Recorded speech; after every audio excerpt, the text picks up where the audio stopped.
वन्दे वाणिविनायको भवानी शङ्करो वन्दे श्रद्धा विश्वासरूपिणो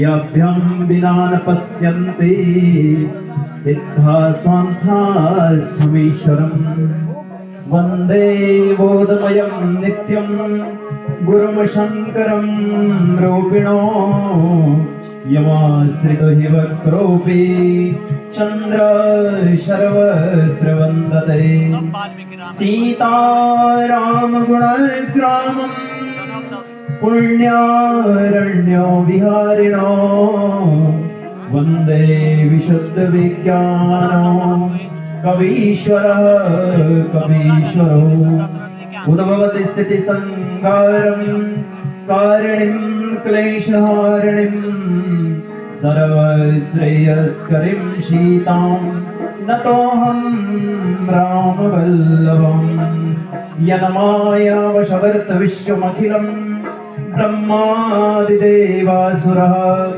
यत्त्वामृषेव वाति सकलं रज्जो यथा हि भ्रमम् गङ्गातरङ्गरमणीयजटाकलापम् गौरी निरन्तरविभूषितवामभागम् नारायणं प्रियमनङ्गमदापहारिम् वाराणसीपुरपतिं भज विश्वनाथम्।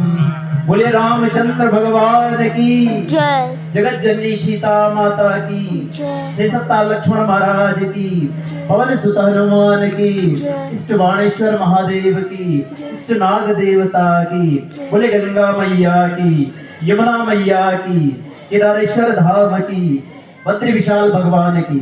मैत्री जयकार है, थोड़ा प्रेम से जोर से बोलेंगे, बोले गंगा मैया की हर हर अनंत कोटि ब्रह्मांड नायिका मां भवानी सकल कल विध्वंसनी रामचरित मानस मर्यादाओं के आदर्श आदर्शों के आदर्श मेरे श्री राम भूत पावन भगवान श्री बाणेश्वर की श्री चरणों में बारंबार अखंडित प्रणाम करते हुए उत्तराखंड धाम के तमाम आवाहित प्रतिष्ठित देवी देवताओं का जिनका इस महायज्ञ पर प्रत्यक्ष रूप से अपनी कृपा थी उन सबके श्री चरणों में प्रणाम करता हूँ। पतित पावनी पुण्य सलीला कलकल निनादनी सदगति प्रदायनी भगवती गंगा की श्री चरणों में प्रणाम करता हूँ।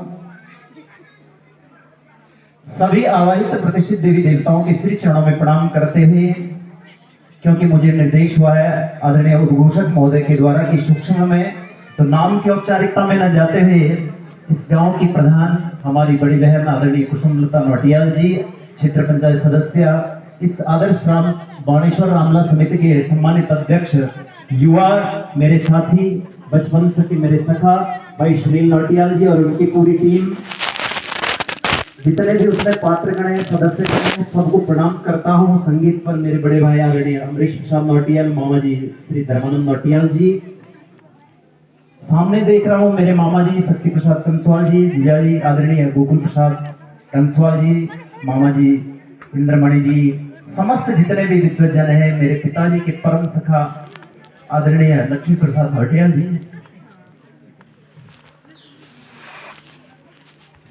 आप सबकी श्री चरणों में प्रणाम करता हूँ। मेरी माताओं, बहनों, नौजवान साथियों और जिनका नाम नहीं आ पाया क्षमा चाहूंगा। ये मेरा गांव है, यहाँ मेरा बचपन मैं अभी देख रहा था, इसी स्थान पर बैठे आज से शायद 26, 27, 28 साल पहले की बात है, जब यहाँ पर आदरणीय संजय भाई जी ने हमारे और आदरणीय सेमवाल जी ने, राजेश सेमवाल जी ने अभिनय किया था। तो क्योंकि मेरा बचपन इस गांव में, बचपन में मैंने इस गांव में पानी सार के बहुत जरकीने तोड़ी थी अपने मामा लोगों की, मुझे आज भी याद है। मैं रोता था, मेरे मामा मुझे ढाढ़स दिलाते थे। ये भाई जो मेरा संचालन करता था ये तो डराता था कि आज तू गया, लेकिन मेरे मामा आके मुझे बोलते थे कि मामा तेरे लिए जरकिन तो क्या, तू कुछ भी तोड़ पर तू यहाँ रहे। तो इस माटी में मेरा बचपन, बहुत छुट्टी पड़ती थी मई जून की और पूरा मेरा यहाँ बीता। मुझे यहाँ का पनियारा, यहाँ की एक एक चीज, गजेंद्र भाई के साथ हमारा बचपन का प्रेम, सारे बच्चों के साथ यहाँ जो मेरा बचपन बीता, मैं उसे शायद भूल ना पाऊं, और सौभाग्य से यहीं से मेरा दाम्पत्य जीवन भी जुड़ा, ये प्रभु को मंजूर था। पुनः आप सबको प्रणाम करता हूं। और मुझे अपना बचपन जब याद आया कि उस दौरान आज से शायद 28-29 साल पहले जब वहां पर बैठ के, इतना अच्छा प्रांगण भी नहीं हुआ करता था, मेरे छोटे ससुर जी आदरणीय प्रीति प्रसाद सेमवाल जी, उन्होंने मुझे उस दिन पूछा था कि बेटा तुम कहाँ के हो? तो मैंने कहा था अच्छा तुम शक्ति प्रसाद के भांजे हो। वो पिक्चर आज तक मेरे इन आंखों में है।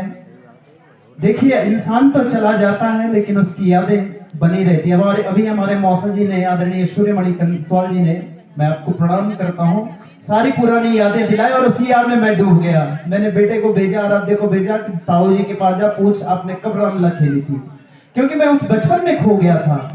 मानस के ऊपर चाहूं तो 6 घंटे में आज बोल दूं, सारी रात कल सुबह तक मैं ही बोलूं, और मुझे आशा है कि आप बोर भी नहीं होंगे। लेकिन वो यादें जो यहाँ से उन यादों से मैं रूबरू हो गया। मामा जी को देखा, पूज्य पिताजी की याद आ गई। वो भाग्यशाली हैं जिनके सिर पर माँ बाप की छाया होती है। लेकिन शायद हमारे भाग्य में ये नहीं था कि वो रिटायरमेंट आने के बाद वो उनका आशीर्वाद हमें मिला। लेकिन जब जब वो दिखते हैं, उनके संगी साथी दिखते हैं, दिल में एक अजीब तरह की फीलिंग सी आ जाती है, क्योंकि पिता तो पिता होता है। मैंने एक कविता पिछले साल लिखी थी पिताजी के ऊपर, अगर जयप्रकाश भाई उस फोन को दे देते तो मैं वही सुनाने जा रहा था, क्योंकि श्री रामचरितमानस तो अगर मैं शुरू करूं तो एक श्लोक में वो पूरी रामायण है। आदो राम तपोवनादिगमनम उत्तम मृगा कांचनम वैदेही हरणम जटायुमणम सुग्रीव संवासनम बाली निग्रहण समुद्र तरणम लंकापुरी दहनम। बस ये रामायण है। भगवान का आना, अयोध्या में आना, दशरथ जी के घर में बढ़ना, माँ जानकी से विवाह होना, वनवास जाना, राक्षसों का संहार करना, सीता हरण होना, बाली को मोक्ष देना, सुग्रीव को राज्याभिषेक करना, रावण का संहार करना, अयोध्या में आना, ये रामायण है। लेकिन जब हम विस्तार से उसे सुनेंगे